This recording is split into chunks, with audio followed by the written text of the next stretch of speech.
नमस्कार, मैं खुशबू। आप देख रहे हैं लखनऊ सुपरफास्ट। सोशल मीडिया पर इस समय एक बड़े वायरल नाम के रूप में उभरी हैं हर्षा रिछरिया। महाकुंभ से अचानक वापसी लौटने का ऐलान कर चुकी हैं। उनका यह कदम पूरे धार्मिक और सामाजिक मंच पर चर्चा का विषय बन गया है। महाकुंभ जो एक धार्मिक और आध्यात्मिक आयोजन है, वहां हर्षा की उपस्थिति ने काफी ध्यान आकर्षित किया, लेकिन कुछ समय बाद उनकी वापसी ने एक नई बहस छेड़ दी। दरअसल हर्षा का महाकुंभ में आना और फिर उनकी वापसी कई सवालों और विवादों के घेरे में है। हर्षा रिछरिया जो पहले एक एक्ट्रेस और एंकर रह चुकी थी, हाल ही में धर्म से जुड़ने का फैसला किया था। महाकुंभ में उन्होंने चिरंजीवी अखाड़े से जुड़कर वहां के धार्मिक वातावरण को महसूस करने की कोशिश की थी। यहां तक उन्होंने सोशल मीडिया पर सबसे सुंदर साध्वी का टैग भी मिल गया था। इससे पहले हर्षा ने साफ तौर पर यह बताया था कि वह साध्वी नहीं बनी है, बल्कि उन्होंने धर्म की राह पर चलने का निर्णय लिया है। वह महाकुंभ में केवल धर्म और सनातन संस्कृति को जानने के लिए आई थी, न कि किसी अन्य उद्देश्य से। इस दौरान उनका रथ पर बैठने का वीडियो सोशल मीडिया पर लगातार वायरल हो गया। इसके बाद विवादों का एक सिलसिला शुरू हो गया। जब हर्षा का रथ पर बैठने वाला वीडियो सामने आया तो यह विवाद का कारण बन गया। यह वीडियो सोशल मीडिया पर खूब वायरल हुआ और उसके साथ उन्हें ट्रोल किया जाने लगा। इसके साथ ही कुछ धार्मिक नेताओं संतों ने उनके इस कदम पर सवाल उठाए। ज्योतिषपीठ के शंकराचार्य स्वामी अभिमुक्तेश्वरानंद सरस्वती ने इसे पूरी तरह से गलत करार दिया। उनका कहना था कि महाकुंभ में इस तरह की परंपरा को स्थापित करना गलत है। उन्होंने कहा कि महाकुंभ जैसे आयोजन में केवल चेहरे की सुंदरता की बजाय हृदय की सुंदरता को देखा जाना चाहिए। स्वामी ने यह भी कहा कि जो व्यक्ति अभी तक यह तय नहीं कर पाया है कि उसे संन्यास लेना या शादी करनी है, उसे महाकुंभ जैसे महत्वपूर्ण आयोजन में शाही रथ पर बैठना गलत है। उनका कहना था कि अगर हर्षा श्रद्धालु के रूप में शामिल होती है तो ठीक था, लेकिन भगवा कपड़े में रथ पर बैठना पूरी तरह से अनुचित था। इसके साथ ही शांभवी पीठाधीश्वर स्वामी आनंद स्वरूप महाराज ने इस पर अपनी आपत्ति जताई। उन्होंने कहा कि इस तरह का आचरण समाज में गलत संदेश फैला सकता है। उनका यह कहना था कि महाकुंभ का आयोजन ज्ञान और आध्यात्मिकता फैलाने के लिए होता है, न कि इसे किसी मॉडल या प्रचार कार्यक्रम के रूप में उपयोग किया जाना चाहिए। उन्होंने कहा कि हर्षा के आचरण से समाज में गलत संदेश जा सकता है। हालांकि इस पर अखिल भारतीय अखाड़ा परिषद के अध्यक्ष महंत रविंद्रपुरी ने हर्षा का बचाव किया।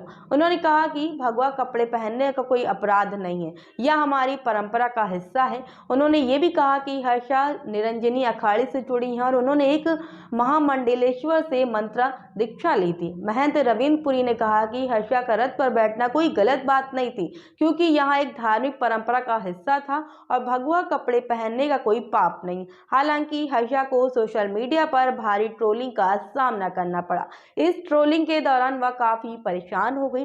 ट्रोलर्स ने उन्हें धार्मिक कार्यक्रम में एक मॉडल के रूप में पेश किया, जो हर्षा के लिए एक बेहद संवेदनशील मुद्दा बन गया। हर्षा ने इस पर अपनी नाराजगी जताई, वीडियो के जरिए इस मुद्दे को उठाया। उन्हें महाकुंभ के धर्म को जानने और समझने के लिए बुलाया गया था, लेकिन कुछ लोगों ने उनके साथ इस तरह का व्यवहार किया कि वह अब यहाँ नहीं रह पाएंगे। हर्षा ने कहा कि वह महाकुंभ में 24 घंटे अपने कमरे में बंद रहने के बजाय उत्तराखंड वापस जाना पसंद करेंगे। इंस्टाग्राम पर साझा किए गए एक वीडियो में हर्षा ने फूट फूट कर रोते हुए कहा कि उन्होंने महाकुंभ में आकर धर्म की राह पकड़ी थी, लेकिन अब इस माहौल में वह खुद को असहज महसूस करने लगी हैं। उनका कहना था कि वह इस धार्मिक यात्रा के दौरान बहुत कुछ सीखने आई थी, लेकिन ट्रोलर्स और आलोचनाओं के चलते वह अब इसे जारी नहीं रख पाएंगी। हर्षा ने यह भी कहा कि उन्हें अपने गुरु जी की बेइज्जती सहन नहीं हो रही और अब यह मामला उनके गुरु तक पहुंच चुका है, जिससे उन्हें और भी दुख हो रहा है। हर्षा ने आगे कहा कि उन्हें एक अभिनेता एंकर के रूप में पेश किया जाता था, लेकिन अब उन्हें मॉडल के रूप में प्रस्तुत किया जा रहा है, जो उनके लिए गलत था। हर्षा ने अपने इंस्टाग्राम वीडियो ये भी कहा कि अब वह महाकुंभ से वापस जाने का फैसला कर चुकी हैं और अगले 3 दिनों में वह उत्तराखंड लौट जाएंगी। उनका कहना था कि जब उन्होंने इस यात्रा को शुरू किया था तो उनका उद्देश्य धर्म और आध्यात्मिकता को समझाना था, लेकिन अब वह यह महसूस करती हैं कि उन्हें इस वातावरण में रहने का कोई अर्थ नहीं है। इस पूरे घटनाक्रम ने यह सवाल उठाया है कि धार्मिक कार्यक्रम और आयोजन में महिलाओं की भूमिका, उनके आचरण को लेकर समाज की क्या सोच है। हर्षा का यह निर्णय कहीं ना कहीं धार्मिक आयोजन, उनके व्यक्तिगत विश्व के बीच संघर्ष को भी उजागर करता है। महाकुंभ जैसी बड़ी धार्मिक सभा में किसी महिला का इस तरह से आलोचनाओं का सामना करना और फिर उसे वापस लौटने का निर्णय लेना यह दर्शाता है कि समाज में अब भी कुछ परंपराएं और आधुनिकता के बीच एक संघर्ष चल रहा है। हर्षा की यह पूरी घटना केवल उनके व्यक्तिगत अनुभव का नहीं बल्कि समाज के बड़े पहलुओं का भी एक आईना है। यह बताता है कि कैसे एक धार्मिक यात्रा जो किसी के लिए आत्मिक शांति ज्ञान की तलाश होती है, वही यात्रा दूसरों के लिए विवाद और आलोचनाओं का कारण बन सकती है।